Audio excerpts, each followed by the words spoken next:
À cause de toutes ces nouvelles questions d'argent, de pouvoir, de célébrité, une guerre psychologique va s'entamer entre les mineurs. L'ambiance sera assez tendue, les mineurs vont avoir beaucoup d'échanges d'opinions et de discussions sur la question. Il va certes y avoir des divergences, mais ils vont plus ou moins réussir finalement à arriver à un consensus. En effet, un parmi eux, Juan Illanes, va prendre le lead sur la question et proposer une solution qui les met tous au même pied d'égalité. L'histoire ainsi que les droits associés leur appartiendra à tous en tant que groupe. Ils doivent également tous s'accorder sur une version commune de l'histoire qui exclut des éléments devant rester secrets, en d'autres termes un pacte de silence. Ceci étant acté, les mineurs n'ont pas tardé à formuler leurs intentions à l'extérieur et voir avec eux comment faire pour légaliser tout cela. Une société devra être créée, ayant comme cofondateurs les 33 mineurs, et tous les droits sur leur histoire appartiendront à la société qui distribuera équitablement les recettes des produits dérivés tels que les livres ou films adaptés. Les mineurs choisissent Juan Illanes comme porte-parole. Quand ils seront en dehors de la mine, c'est principalement lui qui les représentera dans les conférences de presse, les communiqués, convergeant toutes leurs voix en une seule. Mario Sepúlveda va le prendre comme une trahison. L'équipe de sauvetage mit beaucoup de temps et d'efforts pour creuser un passage. Il y avait beaucoup de plans, un plan A, un plan B, je pense même un plan C. C'était des stratégies de sauvetage différentes avec des probabilités de réussite différentes, mais qui s'exécutaient tous en même temps pourvu que l'une d'elles soit fructueuse. Bref, ça prenait beaucoup de temps et il y avait des incidents parfois qui pouvaient ralentir le processus encore plus. Durant ce sauvetage interminable, les morales de mineurs partent en vrille. Leurs nerfs sont à vif et surtout que maintenant ils sont conscients de l'enjeu que ça représente, chacun essaie de jouer un rôle plus important.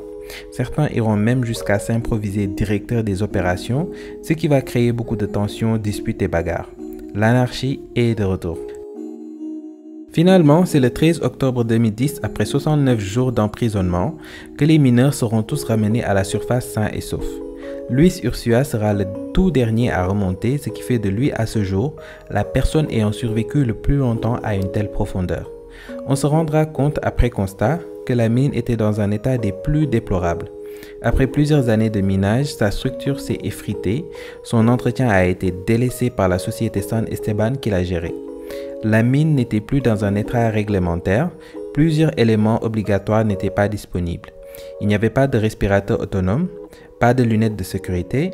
La chaleur et l'humidité qu'il y avait là-bas dépassent tout ce que vous pouvez imaginer. Bref, les conditions de travail étaient inhumaines et surtout illégales. Le tort revient à la société San Esteban qui n'a pas entretenu la mine comme il le fallait.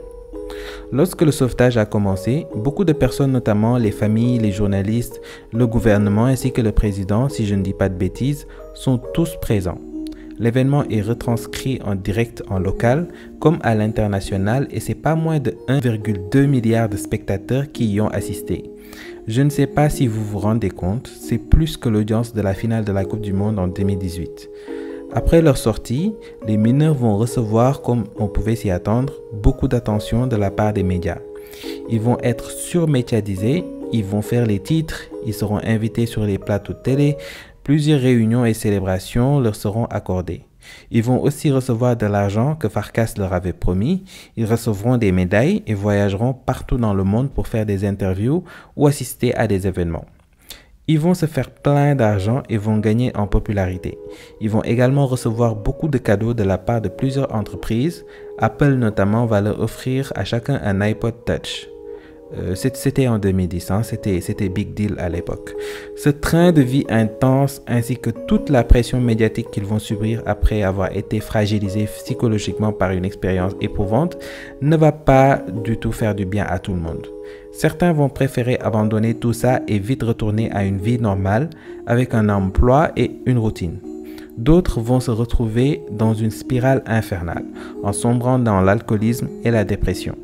Juan Illanes mène bien son rôle de porte-parole et veille bien à ne divulguer aucune information proscrite dans le pacte de silence malgré la persistance des journalistes. Les autres mineurs vont également respecter le pacte la plupart du temps. Le problème, c'est que les journalistes sont friands de ces détails croustillants et le pacte de silence est la pire chose qui soit de leur point de vue. Frustrés de ne pas en savoir plus, ils ont commencé à laisser libre cours à leur imagination. De plus en plus de scandales émergent dans la presse. On dira que les mineurs n'arrêtaient pas de se bagarrer, qu'ils s'adonnaient à des relations sexuelles, qu'il y a certainement eu aussi des actes de cannibalisme. Toutes ces choses sont démenties par les mineurs et ont été pour la plupart instrumentalisées par les journalistes pour romancer l'affaire et la rendre plus alléchante et plus profitable. Qu'il se soit passé des choses pas catholiques dans la mine, ça ne fait aucun doute. Mais ce qui est sûr, c'est qu'on ne connaîtra jamais la vraie histoire. Juste un petit mot pour résumer et surtout la partie leadership de cette histoire-là, si on s'intéresse au cas Luis Urcia. C'est pas une personne qui est corrompue par un désir de pouvoir ou un ego surdimensionné. C'est un homme humble, posé, calme, qui a la tête sur les épaules. Luis est le genre de leader avec qui l'on se sent à l'aise au jour le jour. Mais malheureusement, dans une situation chaotique comme celle-ci, on a tendance à préférer un leadership plus dynamique et entreprenant. Un leadership comme celui de Mario Sepulveda. Il a le charisme, il a le tempérament, il a la volonté. Paradoxalement, ce qui a fait qu'on lui a tourné le dos, c'est son manque d'humilité. C'est un parallèle assez intéressant avec Sa Majesté des Mouches, car ça montre à quel point cette fiction des années 50 est réaliste et trouve des échos même dans le vrai monde moderne. Je vous mets un lien vers la vidéo que j'ai fait sur le sujet.